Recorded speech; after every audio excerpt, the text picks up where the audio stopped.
మీరు ఎప్పుడైనా అబ్జర్వ్ చేశారా? సేమ్ క్యాండిల్‌స్టిక్ ప్యాటర్న్ వస్తుంది. దాంట్లో ఒకసారి బిగ్ ప్రాఫిట్ ఇస్తే మరోసారి డైరెక్ట్‌గా స్టాప్ లాస్ హిట్ చేస్తుంది.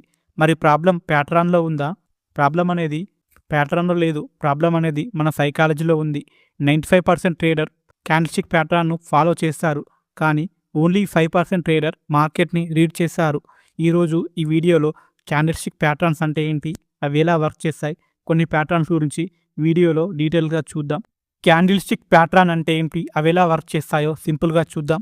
ఫస్ట్ బేసిక్ క్లారిటీ ఉండాలి. ఒక క్యాండిల్ అంటే మార్కెట్‌లో ఒక టైం పీరియడ్.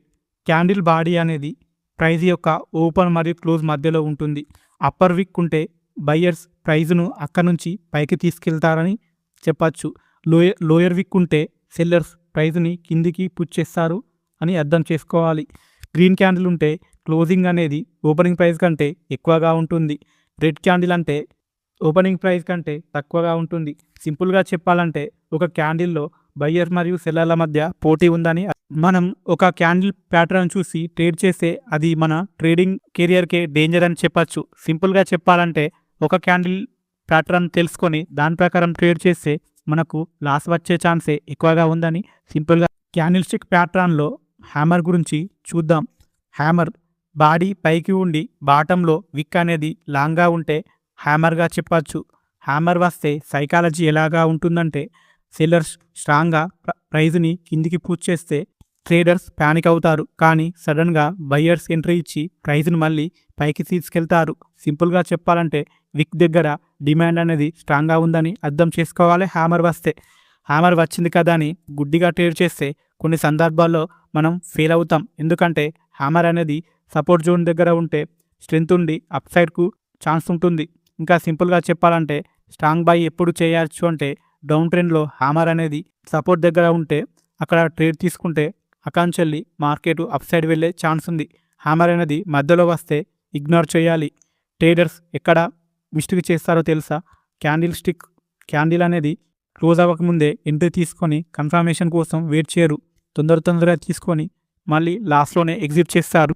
నెక్స్ట్ ప్యాటర్న్ వచ్చి షూటింగ్ స్టార్ ప్యాటర్న్ ఎలా ఫామ్ అవుతుందంటే లాంగ్ అప్పర్ విక్ ఉండి స్మాల్ బాడీ కిందికి ఉంటుంది. ఈ ప్యాటర్న్ వచ్చినప్పుడు సైకాలజీ ఎలా ఉంటుందంటే బయ్యర్స్ ప్రైజ్ని పైకి పుష్ చేస్తారు. కానీ బ్రేక్అవుట్ ట్రేడర్స్ ఎంట్రీ ఇచ్చి సడన్గా సెల్లర్స్ని కంట్రోల్లోకి తీసుకుంటారు. దీంతో ప్రైజ్ అనేది కిందనే క్లోజ్ అవుతుంది. ఈ ప్యాటర్న్ ఫామ్ అయితే అప్పర్ లెవెల్లో సెల్లింగ్ స్ట్రాంగ్గా ఉందని చెప్పచ్చు. షూటింగ్ స్టార్ ప్యాటర్న్ ఫామ్ అయితే అప్పర్ లెవెల్లో సెల్లింగ్ అనేది స్ట్రాంగ్గా ఉండి రెసిస్టెన్స్ దగ్గర ఫామ్ అయితే పవర్ఫుల్గా ఉంటుంది. అప్ ట్రెండ్ మధ్యలో ర్యాండమ్గా ఫామ్ అయితే ఈ ప్యాటర్న్ని ఇగ్నోర్ చేయాలి. Next pattern engulfing pattern. ఈ ప్యాటర్న్ అనేది క్యాండిల్స్టిక్లో కనిపించే ఒక పవర్ఫుల్ రివర్స్ ప్యాటర్న్. ఇది ట్రెండ్ చేంజ్ అయ్యే అవకాశం ఉన్నప్పుడు ఫామ్ అవుతుంది. ఈ ఎంగల్ఫింగ్ ప్యాటర్న్లో బుల్లిష్ ఎంగల్ఫింగ్ కానీ బేరిష్ ఎంగల్ఫింగ్ కానీ. బుల్లిష్ ఎంగల్ఫింగ్ ప్యాటర్న్ గురించి చూద్దాం. ఈ ప్యాటర్న్ ఎలా ఫామ్ అవుతుందంటే ఈ ప్యాటర్న్ ఫామ్ అయ్యే ముందు ఒక రెడ్ క్యాండిల్ ఉంటుంది. దాని తర్వాత ఒక పెద్ద గ్రీన్ క్యాండిల్ వస్తుంది. ఆ గ్రీన్ క్యాండిల్ అనేది మొదటి రెడ్ క్యాండిల్ యొక్క బాడీని మొత్తం కవర్ చేస్తూ గ్రీన్ క్యాండిల్ ఓపెన్ అయితే అక్కడ బుల్లిష్ ఎంగల్ఫింగ్ ప్యాటర్న్ ఫామ్ అయిందని కన్ఫర్మ్ చేసుకోవచ్చు.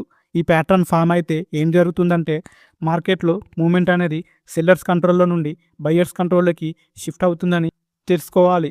సింపుల్గా చెప్పాలంటే డౌన్ ట్రెండ్ నుంచి ప్రైజ్ అనేది అప్ సైడ్ వెళ్ళే ఛాన్స్ ఉందని బుల్లిష్ ఎంగల్ఫింగ్ ప్యాటర్న్లో మనం బేరిష్ ఎంగల్ఫింగ్ ప్యాటర్న్. ఈ ప్యాటర్న్ ఫామ్ అవ్వాలంటే ఫస్ట్ ఒక గ్రీన్ క్యాండిల్ వస్తుంది. దాని తర్వాత వచ్చే క్యాండిల్ అది రెడ్ క్యాండిలే ఉండాలి. ఈ రెడ్ క్యాండిల్ అనేది దీని ముందు ఉన్న గ్రీన్ క్యాండిల్ బాడీ మొత్తం కవర్ చేస్తూ ఏర్పడితే అక్కడ బేరిష్ ఎంగల్ఫింగ్ ప్యాటర్న్ ఏర్పడిందని అర్థం చేసుకోవాలి. ఈ ప్యాటర్న్ ఫామ్ అయితే మార్కెట్ మూమెంట్ అనేది బయర్స్ కంట్రోల్ నుండి సెల్లర్ కంట్రోల్లోకి మారుతుందని తెలుసుకోవచ్చు. సింపుల్గా చెప్పాలంటే అప్ ట్రెండ్ నుంచి రివర్స్ అయ్యి ప్రైజ్ అనేది డౌన్ ట్రెండ్లోకి వచ్చిందని తెలుసుకోవచ్చు బేరిష్ ఎంగల్ఫింగ్ ప్యాటర్న్ ద్వారా.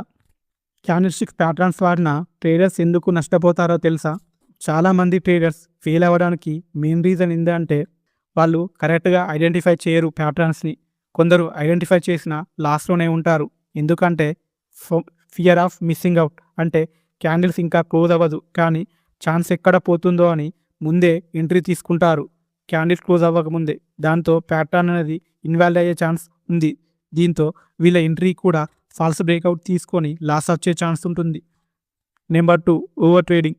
ప్రతి ప్యాటర్న్లో ట్రేడ్ చేయాలని చూస్తారు. దాంతో క్యాండిల్స్టిక్ ప్యాటర్న్ని రాంగ్గా అర్థం చేసుకొని ఓవర్ ట్రేడ్తో లాసుల్ని పొజిషన్ క్లోజ్ చేసే ఛాన్స్ ఉంటుంది. నెంబర్ 3, రిస్క్ మేనేజ్మెంట్ అనేది ఉండదు. 10% క్యాపిటల్ ఉన్న అందులో కూడా రిస్క్ చేస్తూ లాస్ అవుతుంటారు ట్రేడర్స్.